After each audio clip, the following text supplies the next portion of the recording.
नमस्कार मित्रों। वैदिक हिंदू व्याख्यानमाला के इस नए एपिसोड में आपका स्वागत है।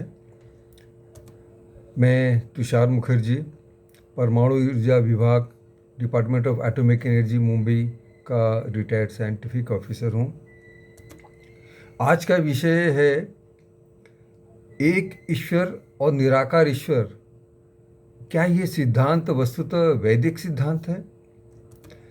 और ये प्रश्न हम इसलिए ले रहे हैं, विषय इसलिए ले रहे हैं क्योंकि मेरे एक मित्र हैं, उनके छोटे भाई गल्फ़ कंट्रीज़ में, अरब कंट्रीज़ में है। तो वहाँ जिस कंपनी, बाकी सब तो ठीक है, जिस कंपनी में है वहाँ पे बहुत सारे पाकिस्तानी और बांग्लादेशी मुस्लिम्स हैं।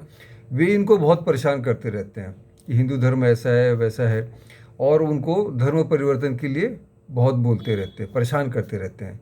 तो मेरा ये एपिसोड उन पाकिस्तानी मुसलमानों और बांग्लादेशी मुसलमानों के लिए है जो हम भारतीयों को तंग करते हैं, उनके ज्ञान के लिए, उनके इन्फॉर्मेशन के लिए बना रहा हूँ।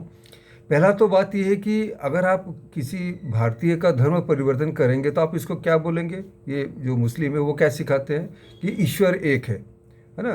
वो क्या हमारे ऊपर दोषारोप करते हैं कि जो भारतीय लोग हैं, हिंदू लोग हैं, वो 33 करोड़ देवताओं को मानते हैं।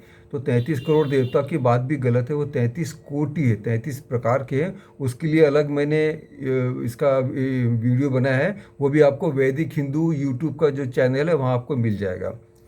दूसरी बात, वो बोलते हैं कि आप लोग मूर्ति पूजा करते हो, तो हमारी जो मूर्ति पूजा है वो भी निराकार पूजा है। इसके लिए भी मैंने यूट्यूब में चैनल बनाया है, आपको वैदिक हिंदू यूट्यूब चैनल में मिल जाएगा। तो अभी जो मुस्लिम एंड क्रिश्चियन ये जो हिंदुओं पे या दोषारोप करते हैं कि आप बहुत सारे ईश्वर को मानते हैं, ऐसा नहीं है। वेदों में भी एक ईश्वर की बात कही गई है।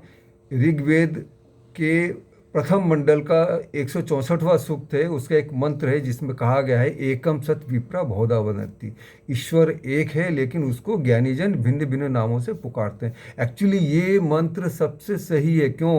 क्योंकि अरबी भाषा में भगवान को कुछ और बोलते हैं, अंग्रेजी में गॉड बोलते हैं, हिंदी में ईश्वर देवता आदि बोलते हैं, किसी और भाषा में को और भाषा में बोलते हैं। तो सबकी अपनी भाषा में उसी ईश्वर का नाम अलग अलग है, लेकिन है तो वो वही एक ईश्वर ना। तो एकम सत विप्रा बहुधा वदन्ति, एक ईश्वर का सिद्धांत वैदिक सिद्धांत है। और उसके बाद दूसरा सिद्धांत है, वो क्या बताते हैं कि ईश्वर तो निराकार है और हिंदू लोग मूर्ति पूजा करते हैं। लेकिन भाई वेदों में, अभी यजुर्वेद में लिखा हुआ है, अध्याय 32वां अध्याय है, उसका एक मंत्र कहता है न तस्य प्रतिमा अस्ति यस्य नाम महतश। वो जो ईश्वर है जिसकी इतनी मानता है, जिसको सभी लोग प्रणाम करते हैं, उसकी कोई प्रतिमा नहीं है, उसकी कोई मूर्ति नहीं है। तो जो निराकार ईश्वर है वो भी वैदिक सिद्धांत है। अभी आप देख रहे हैं एक ईश्वर, वो ऋग्वेद का सिद्धांत है, निराकार ईश्वर वो यजुर्वेद का सिद्धांत है, दोनों वैदिक सिद्धांत है। और वेद इस दुनिया में लिखे गए सबसे पहले धार्मिक ग्रंथ थे, उसके पहले कोई धार्मिक ग्रंथ नहीं था।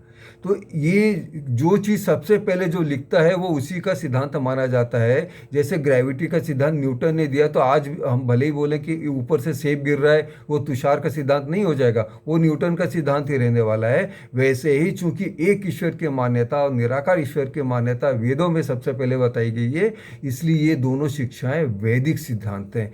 अभी ये बाकी मुस्लिम क्रिश्चियन ने कहाँ से सीखा है उस पर मैं क्वेश्चन नहीं कर रहा हूँ, आपने कहाँ सीखा वो आप समझो। लेकिन आप ये ध्यान रखो, जो सनातन वैदिक हिंदू हैं वो भी एक ईश्वर को मानते हैं और निराकार ईश्वर को ही मानते हैं। इसलिए कृपया आप इनको परेशान मत करें, धर्म परिवर्तन के लिए चेष्टा मत करें। मतलब किसी सनातन वैदिक हिंदू का धर्म परिवर्तन करना वैसा ही है जैसे कोई पीएचडी होल्डर मैथमेटिक्स में पीएचडी किया हुआ है, उसको आप बोलो चलो कक्षा 8 में तुमको भर्ती करता हूँ, कक्षा 8 का पाठ पढ़ाता हूँ। ऐसा मत कीजिए। और आप जो जितने हमारे वैदिक हिंदू भाई हैं उनको भी बोलता हूँ, आप वेदों को पढ़ो, उपनिषदों को पढ़ो, उनमें सारा ज्ञान दिया हुआ है।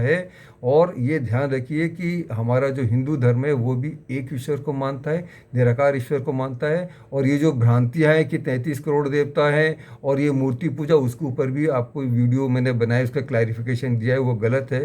ये क्लैरिफिकेशन दिया आपको वैदिक हिंदू यूट्यूब चैनल में, आइए देखिए और इस यूट्यूब चैनल को सब्सक्राइब और समर्थन भी कीजिए। तो फिर से सभी को नमस्कार।